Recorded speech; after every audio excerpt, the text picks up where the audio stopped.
Assalamu alaikum wa rahmatullahi wa barakatuh. Today in this video we are going to learn about English from day one. Please look it. So guys, आज हमने day one से English सिखाने और सीखने का एक series शुरू कर दिया है। तो अगर आप इंग्लिश को लेकर अपनी लाइफ को लेकर सीरियस है, इंग्लिश को लेकर आप फिक्रमंद है, मुतफक्किर रहते हैं और सीरियस हैं, तो बस ये कोर्स कंप्लीट आपके लिए बनाया जा रहा है। अगर आप इंग्लिश में फ्लुएंट बनना चाहते हैं, इंग्लिश को आप अपना लैंग्वेज बनाना चाहते हैं, तो बस ये सीरीज आपको देखना होगा और आप इंग्लिश में इंशाअल्लाह ताला फ्लुएंट बनेंगे और आप इंग्लिश में बहुत अचीवमेंट कर पाएंगे। तो देखते रहिए ये वीडियो इंशाअल्लाह ताला, which is every day I will upload on YouTube channel. Okay, so देखिए हमने डे वन से स्टार्ट किया है। अगर आप इंग्लिश को लेकर सीरियस है तो ज़रूर हमारे साथ जुड़िए और हमारे साथ आइए और हम आपको इंशाअल्लाह ताला बेहतरीन ट्यूटोरियल देंगे और इंग्लिश सिखाएंगे, इंग्लिश में फ्लुएंट बनाएंगे। तो चलिए ब्लैक बोर्ड पर जो कुछ लिखा है मैं आपको समझाऊंगा, ये क्या लिखा है, ये क्यों लिखा है, इसका मीनिंग क्या होते हैं। सबसे पहले जो हमने वर्ड लिखा है, ये देखिए, ये जो वर्ड है, ये वर्ड का क्या मतलब होता है। ये word, what is this word? इस वर्ड का जो प्रोनाउंसिएशन है वो है alphabet. So we are going to learn about from today correct pronunciation alphabet means हम पहले ही दिन से कोशिश करेंगे कि जो वर्ड होते हैं उसको अच्छे से प्रोनाउंस करना सीखें। तो ये अल्फाबेट नहीं है, this is alphabet. Alphabet, please repeat after me, alphabet. Okay, अब व्हाट इज दिस अल्फाबेट? ये अल्फाबेट होते क्या है? याद रखिए, किसी भी लैंग्वेज को बनने के लिए ज़रूरी है कि उसमें कुछ ऐसा लेटर्स हो जिसको इंक्लूड करके, जिसको मर्ज करके वो लैंग्वेज तैयार हो। जैसे कि चाइनीज़ लैंग्वेज है, आपका फारसी लैंग्वेज है, इंग्लिश है, उर्दू है, अरबी है, हर एक में कुछ वर्ड्स होते हैं। किसी में 29 है, किसी में 39 है, किसी में 26 है, किसी में 28 है। तो इसी तरह से जो हर लैंग्वेज में ऐसा लेटर्स होंगे। तो अब हम देखेंगे इंग्लिश लैंग्वेज के अंदर 26 लेटर्स है। इन्हीं लेटर्स को ए से जेड तक जो लेटर्स है, उन्हीं लेटर्स को अल्फाबेट कहते हैं। समझ रहे हो? जैसे कि आप अरबी में सुनते हुए आए हो कि हुरूफ तहजी, यानी अलिफ से लेकर या तक के हुरूफ लेटर्स को हुरूफ तहजी कहते हैं। ऐसे ही इंग्लिश लैंग्वेज में ए से लेकर जेड तक जो लेटर्स हैं, जो हुरूफ से हैं, उनको अल्फाबेट कहते हैं। Understood? I hope you have all points understood. अब आगे देख लेते हैं, ये लिखा है letters. What's the meaning of letters? Okay, तो देखिए लिखावट के एतबार से, मतलब जब अंग्रेजी को लिखते हैं ना, तो लिखने के दो तरीके होते हैं। एक तो लिखेंगे कैपिटल में और एक लिखेंगे स्मॉल में। समझ रहे हो? What is capital and what is small? देखिए ये कैपिटल का मैंने ये तरीका यहाँ लिख दिया है और ये स्मॉल लिख दिया है। यानी अलिफ ए से लेकर जेड तक जो लेटर्स लिखे जाएंगे, लिखने के दो तरीके होंगे। या तो इस तरीके से लिखा जाएगा ए बी सी डी पूरा जेड तक, राइट? या तो ए ऐसा भी लिखा जाएगा। इसको स्मॉल कहते हैं और इसको कैपिटल लेटर्स कहते हैं। आज समझ में? लेकिन ठीक है, दोनों है, अंग्रेजी ही के लेटर्स है। याद रखिए ये जो स्मॉल लेटर्स है, ये लिखने में ज्यादातर most of the time small letter से ही यूज होते हैं। समझ रहे हो? ये लिखने में कैपिटल लेटर्स बहुत कम मकामात पर, गिने चुने कुछ जगह ऐसी हैं जहां पर ये जिसको बोलते हैं कैपिटल लेटर्स, ये लिखे जाते हैं, वरना ज्यादातर यही लिखे जाते हैं। इस बात को अच्छी तरह से आप अपने माइंड में बैठा दीजिए कि लिखने में ज्यादातर स्मॉल लेटर्स ही आएंगे और कैपिटल लेटर्स चंद मकामात पे आएंगे। वो मैं आगे बताने वाला हूँ कि कुछ मखसूस मकामात है जहाँ पर कैपिटल लेटर्स लिखे जाते हैं। आए समझ में? अब चलिए ये जान लेते हैं कि वो कौन से ऐसे मकामात है कि जहाँ पर कैपिटल लेटर्स लिखे जाते हैं। वैसे तो हर जगह आपको स्मॉल लेटर्स ही मिलेंगे, लेकिन 5 मखसूस ऐसे मकामात है जहां पर आपको कैपिटल लेटर्स मिलेंगे। मैंने आपके ब्लैक बोर्ड पे एग्जाम्पल के जरिए से समझाने की कोशिश की है, आप समझने की कोशिश कीजिए। अल्लाह की मदद हाल शामिल होगी, आप समझ जाएंगे। मैं पूरी जिम्मेदारी से, पूरी दर्द के साथ आपको इंग्लिश सिखाने की कोशिश कर रहा हूँ। बस मेरे दर्द को और मेरे इन ख्यालात को आप अप्रिशिएट कीजिए। इंशाअल्लाह ताला आप इंग्लिश सीख कर रहेंगे और मेरी कोशिश है कि आप इंग्लिश सीखने के लिए आए हैं, इंग्लिश सीख कर जाइए। आप जिंदगी में हैं तो कुछ कीजिए, क्योंकि आप उर्दू तो सीख चुके हैं, हिंदी सीख चुके हैं, लेकिन इंग्लिश आज के दौर में बहुत ही इम्पोर्टेंट रखती है। आप इंग्लिश नहीं सीखे हैं, बहुत से मौक़े को, बहुत से अपॉर्चुनिटीज़ को आप मिस कर देते हो। इसलिए इंग्लिश को सीखना बहुत अनिवार्य हो गया है आज के ज़माने में। इसलिए इंग्लिश सिखा रहा हूँ मैं पूरे बेसिक लेवल से। घबराने की ज़रूरत बिल्कुल भी नहीं है, टेंशन बिल्कुल भी नहीं लेना है। आप एक दिन में नहीं होता, उसको 2 बार देखिए, 3 बार देखिए, वीडियो को समझिए। समझ नहीं आता है, मैं आपको अपना पर्सनली नंबर दूंगा। आप सबक के रिलेटेड जो भी क्वेश्चन है, whatever you have a question about the lesson, you can ask me free time, in any time you can ask me, feel free. समझ रहे हो, किसी टाइम भी कुछ भी आप पूछिए इंग्लिश के बारे में, इंशाअल्लाह ताला I will respond you properly and completely. समझ रहे हो ना?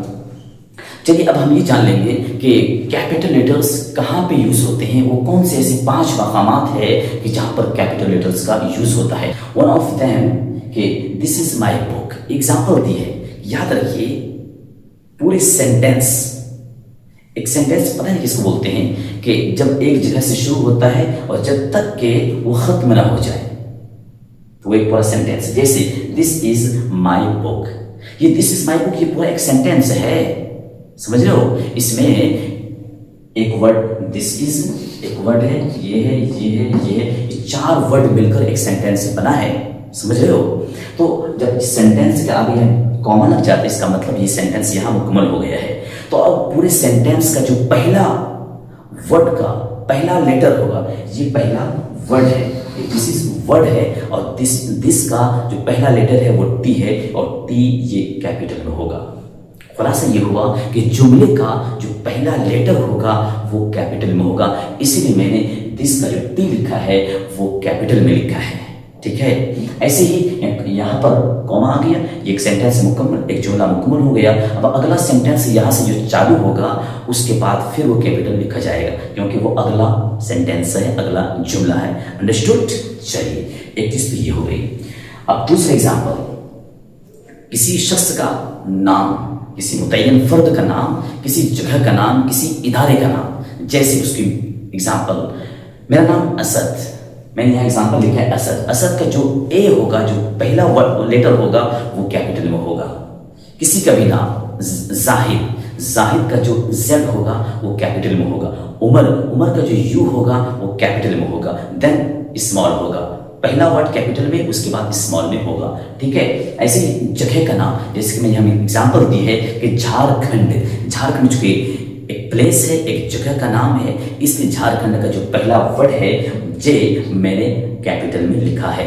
ऐसे ही अगली मिसाल लिखा है मैंने दारुल उलूम देवबंद, एक इदारा है, एक मदरसा है, मदरसा हो, स्कूल हो, कोई ऐसा इदारा हो जो पर्टिकुलर इदारा है, उसका कोई नाम है, तो उस इदारे का जो नाम होगा, नाम का जो पहला लेटर होगा वो आपका कैपिटल लेटर में होगा। इसीलिए मैंने दारुल उलूम का जो डी लिखा है वो कैपिटल में लिखा है। आया समझ में? जैसे आप किसी स्कूल से फारिग हैं, किसी मदरसे से फारिग है, तो वहाँ कोई टाइटल मिलता होगा, आपको कोई लक़ब मिलता होगा। कोई दारुल उलूम देवबंद से फारिग हो तो उसको कासिम का लक़ब मिलता है। ठीक है, कोई जामिई का लक़ब लेता है, राइट, कोई मौलाना का लक़ब लेता है, कोई मुफ्ती का लक़ब लेता है, कोई काजी का लक़ब लेता है। ये जो अलक़ाब होते हैं, जो पोस्ट होते हैं ना, तो उसका जो पहला लेटर होगा वो कैपिटल में होगा। जैसे कि कासमी का जो क्यू है, कासमी एक लक़ब है, तो कासमी का जो क्यू है ये कैपिटल में होगा, जैसे कि मैंने कैपिटल में लिखा है। ऐसे मास्टर, मास्टर ये एक पोस्ट है, ठीक है, तो मास्टर का जो एम लिखा जाएगा वो कैपिटल में लिखा जाएगा। ऐसे मौलाना भी एक पोस्ट है, तो जैसे मौलाना का जो एम लिखा जाएगा वो भी कैपिटल में लिखा जाएगा। आज समझ में ना? अब चौथी जगह जहां पर कैपिटल का यूज होता है, जैसे दिनों के नाम, महीनों के नाम, साल के नाम, राइट, ये सब जो है ना कैपिटल में इसका पहला वर्ड होगा। जैसे संडे कहना है, संडे का जो एस होगा वो कैपिटल में होगा। मंडे कहना है, मंडे का जो एम होगा वो कैपिटल में होगा, जैसे कि मैंने यहाँ मंडे का एम कैपिटल में लिखा है। ऐसे ही अप्रैल, ये महीने का नाम है, ठीक है, महीने का नाम अप्रैल ना, तो अप्रैल जो होगा ये उसका ए ये कैपिटल में होगा, राइट। ये 4 जगह है। और 5वीं जगह है, मैं आपको समझाऊं, 5वीं जगह वो ये होता है कि जो आई, समझते हो ना, आई का मतलब ये वाहिद मुतकल्लिम की ज़मीर होती है, यानी आई एक प्रोनाउन है कि जिसका मतलब होता है मैं। इस तरीके से आई लिखते हैं जी, ये आई है, तो ये आई जहां भी कहीं होगा वो आपको मिलेगा कैपिटल लेटर में, चाहे वो सेंटेंस के बीच में हो, सेंटेंस के आखिर में हो, सेंटेंस के शुरू में हो, व्हाटएवर, जहां कहीं भी हो वो आपको लिखना पड़ेगा किसमें, कैपिटल में। उसकी एग्जांपल मैं देने लगा हूं।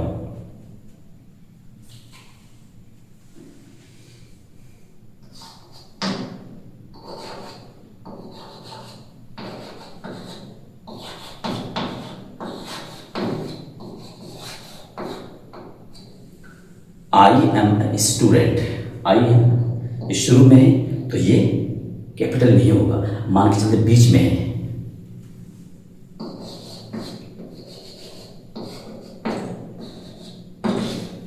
बीच में है, एम आई ए स्टूडेंट। अब लाखिर में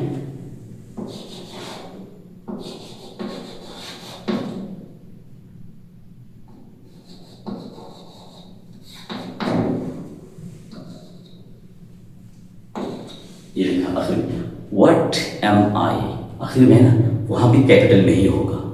तो ये चीज है कि आई जो चाहे वो शुरू में आ जाए तो कैपिटल में होगा, बीच में आ जाए तो कैपिटल में, लास्ट में जाए तो कैपिटल में, समझ लो ना। तो ये 5 जगह ऐसी है जहां पे हमेशा कैपिटल का ही यूज होगा। आप इन 5 मकामात को, 5 प्लेसेस को अच्छे से समझदारी के साथ याद कर लीजिएगा। अब जहां कहीं भी इस तरीके से लिखने को मिले तो आप उसको कैपिटल में ही लिखना है, अगर अदरवाइज अगर आपने स्मॉल में लिखा तो कहीं ना कहीं आप मिस्टेक कर रहे हैं, समझने में आपने कहीं ना कहीं कुछ कमी और कसर की है, जिसकी वजह से आप कैपिटल की जगह स्मॉल लिख रहे हैं। आज समझ में ना। तो देखिए ये था आज का पहला सबक, डे 1 में बहुत खास कुछ नहीं, बहुत ज़्यादा कुछ नहीं, इंशाअल्लाह ताला बस यहाँ से आप रेगुलरली आप हमारे साथ जुड़ जाइए। इंशाअल्लाह ताला आपको इंग्लिश में सिखा के छोड़ूंगा और इंग्लिश में फ्लुएंट बना के छोड़ूंगा, विच इज़ एवरीथिंग। याद रखिए, मैं कुछ दिनों के बाद आप सबसे जो भी मेरे साथ होंगे मैं उनसे छोटे छोटे सेंटेंस से कन्वर्सेशन भी करूंगा, ताकि आपकी ज़ुबान भी खुले। सिर्फ सिखाऊंगा ही नहीं, सिर्फ याद ही नहीं कराऊंगा, आपको बुलवाने की भी कोशिश करूंगा। मैं खुद लाइव आकर आपको इंशाअल्लाह प्रैक्टिस भी करवाऊंगा। मैं which is everything I will provide free, सब कुछ मैं फ्री में दूंगा, 1 रुपया आपसे कॉस्ट लेने वाला नहीं हूँ। मैं आपसे जो प्रैक्टिस करवाऊंगा, आपसे जो बात करूंगा, सब कुछ फ्री ऑफ कॉस्ट रहेगा इंशाअल्लाह ताला। बस मेरी ख्वाहिश ये है कि आप इंग्लिश सीखिए और इंग्लिश में फ्लुएंट बनिए, और हर एक बच्चा इंग्लिश सीखे और इंग्लिश में कन्वर्सेशन करे, इंग्लिश में स्पीक करे। और मैं इंशाअल्लाह ताला आपके साथ हूँ, आप भी हमारे साथ रहिए। अगर आपको अच्छी लगी है ये वीडियो, आज का डे 1 आपको अच्छा लगा है तो आप हमारे साथ रहिए, आप हमें सपोर्ट कीजिए, कमेंट भी कीजिए और लाइक भी कीजिए और दोस्तों के साथ इसको शेयर भी कीजिए। अस्सलामु अलैकुम व रहमतुल्लाहि व बरकातहू।